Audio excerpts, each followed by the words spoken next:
What is up everyone? I hope you're all doing well. Today we're going to be going through my shoe collection. I was going to make a video talking about every single shoe that I own, but I own quite a lot of shoes and I didn't want to send you guys to sleep. So instead I'm going to be talking about the shoes that I wear the most, or the ones that I picked up most recently.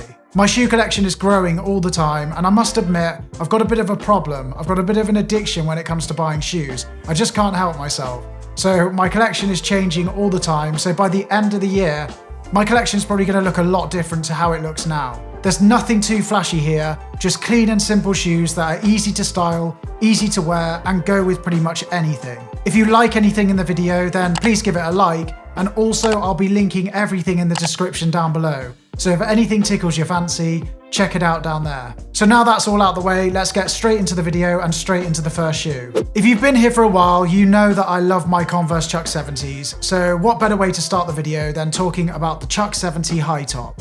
What is going on guys? We're going to go into voiceover mode because it sounds silkier. So, the Chuck 70. I do own a few pairs of the Chuck 70s, but my current favourite and the pair I've been wearing most are the high tops in the parchment colourway. They're a shoe that go with pretty much anything, and they always look good no matter what style you're into. This is a shoe that looks great straight out the box, and it also looks great beaten up, so you'll get a lot of wear out of them. I went true to size with these, but I probably could have gone down half a size. They're more comfortable than they look thanks to their squishy insole, and they're a great shoe to have in your wardrobe. If you want to see more on these shoes, I have plenty of videos on the channel already, so you can check them out whenever you please. Okay, so next up, I've got a few pairs of common projects, but I'm only going to be talking about two pairs, and the first of which is the Achilles Low. A pair of white leather sneakers are always a good option to have in your wardrobe. The downside to these shoes is they cost me a ridiculous amount. They set me back about £280. But then again, I've had this pair that you can see here for almost 3 years now. I've worn them a lot, so I suppose I've got my money's worth. I definitely prefer this shoe when it's brand new. I personally don't like the look of these when they're beaten up. I size down a full size with these as the leather does give after wearing them for a while. They're not the most comfortable shoe, and I actually don't wear these as much as I used to. I used to be absolutely obsessed with this shoe, and I just used to wear it all the time. But these days, I go for some other pairs on the list a lot more. But I still do get wear out of them, and that's why they're on the list. Next out of my common projects are the BBALL Low, and this pair are the 1842 version. I don't know what the 1842 stands for, I don't really care, but I like the 1842 version the best. This pair are about 3 years old now. I actually went out in them this morning, so look at the B-roll, they're a bit dirty on the side. Don't pay attention to this pair here. They're the same pair, but just look at the B-roll, they're cleaner. I think the BBALLs are a lot more interesting than the Achilles, however for some reason I never wear them as much. This version are a lot roomier than the Achilles, and I went down 2 full sizes.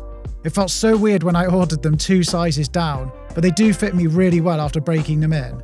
There are a few different models of BBALL though, and I've heard with some pairs that you only have to size down 1 size, and some of the pairs I've heard you don't have to size down at all. I don't know why they make the sizing so difficult, but it really annoys me. Just keep the shoe, regular size, and everyone will be happy. These are about the same price as the Achilles, and when you're panicking about the price, you don't want to be panicking about the sizing too. I prefer to wear the BBALLs with more casual looks, but they do go with dressy looks too. Next are a sneaker that I wore all the time when I was growing up, and that is a pair of Vans Authentics. Vans are always great to have in your rotation, as they're easy to wear as an everyday shoe. Everyone's probably already got a pair of Vans in their collection, and my favourite style are the Authentics. I really like the slim silhouette the Authentics have, and although not the most comfortable shoe, they do go with pretty much anything. They're a really affordable shoe, and you can normally find a pair in the sale, so you can get them for a really good price. I've got a few others in my collection, but this is the best of the bunch because the other pairs are pretty battered. This particular model is called the Pig Suede model in Shadow Grey.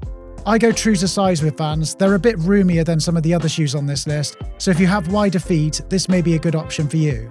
I did actually spill a bit of chocolate ice cream on these, which is a real shame because they're in pretty good nick otherwise. So if you enjoy ice cream as much as I do, just be careful when you eat it around suede, because they don't go well together. Next up, we've got 3 trainers from Nike. I'm going to be talking first about the pair that I've had the longest, and that is the Air Force 1. I picked these up about 4 years ago, but I never got around to wearing them that often because I picked up a pair of Common Projects Achilles Low around the same time, and that was all I wore. So that's why these are in such amazing condition, even though they're years old. The reason I've included them on this list is because I found them in the back of my wardrobe not long ago, and I've been really enjoying wearing them again. The Air Force 1 is a very common shoe, but it's a classic shoe and I never get bored of seeing it. These shoes have a bit more of a roomy fit and I went true to size with them and they fit me fine. The next shoe I'm going to be talking about is the Air Max 90, and this is currently one of my favourite shoes that I own. They're ridiculously comfortable and they look great with casual fits. I designed this pair myself using Nike ID. Well, I say I designed them myself, I just picked the colours, so I just basically coloured them in. So I can't take any credit for the actual design. But I coloured my pair in an all-sail colourway with a grey tick. As each part is put together and coloured separately in the Nike ID models, the colours sometimes come out differently to how they look on site. And as you can see, the sole on this pair looks more like an aged yellow, even though it's meant to be the same colour as the rest of the shoe. I've actually grown to love this as it makes my pair more unique, but this is not great from Nike as it costs more to have the custom colours. I love the Air Max though, and I definitely want to pick some more up in different colours. I went true to size in these and they fit me really well. They're nice and snug in a good way, and definitely one of the coziest sneakers that I own. Last but not least out of my Nikes, maybe least, out of the Nikes is my latest pickup, the React Element 55. I must admit, I absolutely hated this shoe when it first came out, and it took me a long time to warm to it. Because of lockdown, I'm still yet to wear these out the house, so they're still box fresh. Lovely. I'd been thinking about buying these shoes for a while, and I saw them on sale for a really decent price, so I had to take the plunge. I'm still getting used to them, and I must admit, I'm not 100% sure if I'll keep them or not just yet.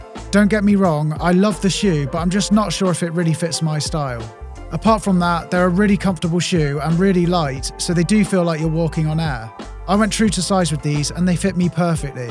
Anyway, that's it for the Nike trainers, and the next shoe we're going to be talking about is a pair of Adidas trainers, and they're called the DEERUPTS S. I picked these up a few weeks ago from ASOS, and I mainly bought them for walking it. The reason I chose these is because I've been wanting a pair of sock-like shoes for ages, and although I do like these a lot, I'm not in love with them, so I'm still on the search for that perfect sock sneaker. They are a comfortable shoe, but they're not as comfy as I was hoping. After long periods of wear, my foot does start to get a bit uncomfortable on the heel because of the way the shoe is designed. It does only start to happen after I've been walking on them for a few hours non-stop, but still it's a bit annoying since I bought these for walking in.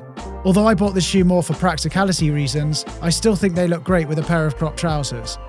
I ordered these in my true to size and also in a half size down because I was worried they might slip off, but they don't at all, so I kept the pair in my true to size. After filming this video, I realised I definitely have a type when it comes to shoes, because a lot of my shoes look the same. I'll be picking up plenty of shoes this year, I just can't help myself as I said, so I'll make another one as we get further on into 2021. But I hope you enjoyed that video. If you did, please leave a like, don't forget to hit subscribe if you're new, and I'll see you in next week's video. See ya!